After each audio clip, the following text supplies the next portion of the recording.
Bem, bom dia, boa tarde ou boa noite, depende da hora que estão assistindo esse vídeo. Seguindo a orientação da professora Lara Toledo, eu estou aqui apresentando meu objeto de estudo da reunião científica. Meu nome é Dilson Santos Oliveira Júnior, meu tema é avaliação de linhas de médio prazo e o impacto que elas têm no resultado final de uma obra.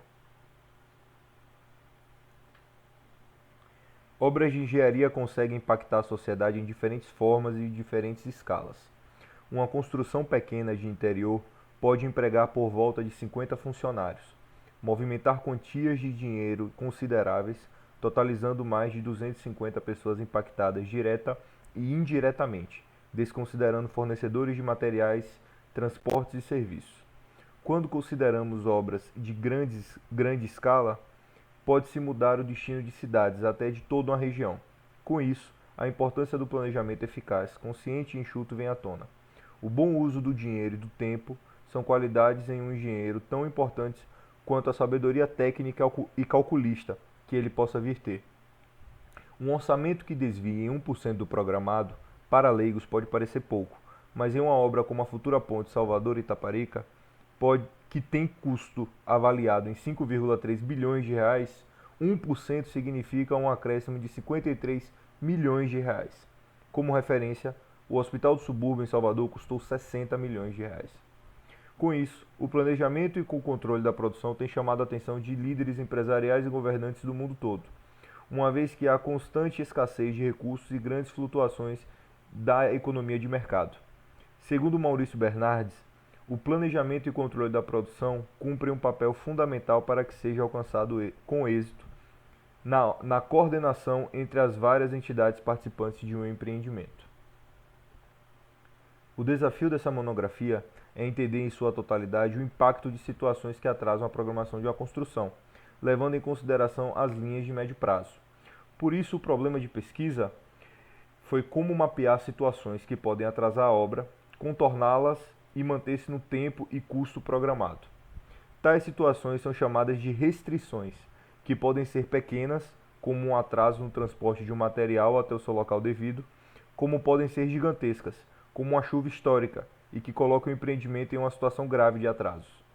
Existem restrições que podem ser solucionadas no ato da detecção do problema, já outras podem até mesmo ser evitadas. Porém, há restrições que são inevitáveis. Elas irão acontecer e não há, por enquanto, muito o que se fazer quanto a elas. Com isso, o objetivo é conseguir adaptar ou ajustar o processo construtivo para que supra os problemas gerados por essas restrições, protegendo o longo prazo do empreendimento. Linhas de planejamento servem como guias para definir etapas do método construtivo, separando as imediatas, as futuras e as que tendem a concluir a obra. Dentre as três linhas são elas: planejamento de longo prazo, que segundo Formoso, o planejamento de longo prazo consiste no primeiro planejamento de caráter tático. Nele, pode-se definir os recursos de classe 1, pois são recursos que precisam ser cotados e comprados com muita antecedência. Exemplos são, em obras verticais, elevador, pastilhas, louças e metais. Já Maurício Bernardes diz que a linha de médio prazo cumpre o papel de ligação entre o planejamento de longo prazo e curto prazo.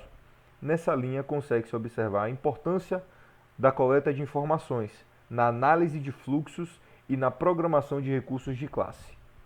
Entende-se por planejamento de curto prazo o momento em que se tem maior contato com a obra, pois define-se pacotes de trabalho que anteriormente estavam previstos no médio prazo, para o cumprimento de funções naquele dia ou semana. A coleta de informações e o preparo desses pacotes de trabalho são peças-chave para o cumprimento dessa etapa.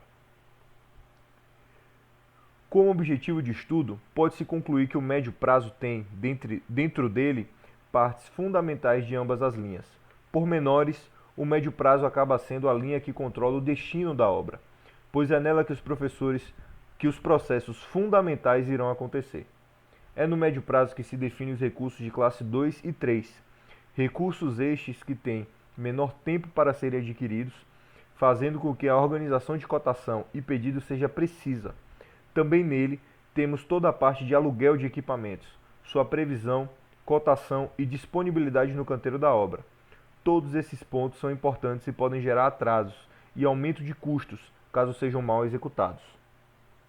Foi usada como referências biográficas o grande livro de Planejamento e Controle da Produção para Empresas da Construção Civil, do grande engenheiro Maurício Moreira e Silva Bernardes. Também eu usei o termo de referência para o planejamento e controle da produção em empresas construtoras, que o Bernardes escreveu junto com o Formoso e junto com outros autores, que serve como até um guia para outras obras, e a metodologia da ação, da pesquisa de ação, que é do Tiolente, e é quase como se fosse um tratado, um conceito. Bem, eu deixo essa frase final. Agradeço a oportunidade de ter feito esse trabalho.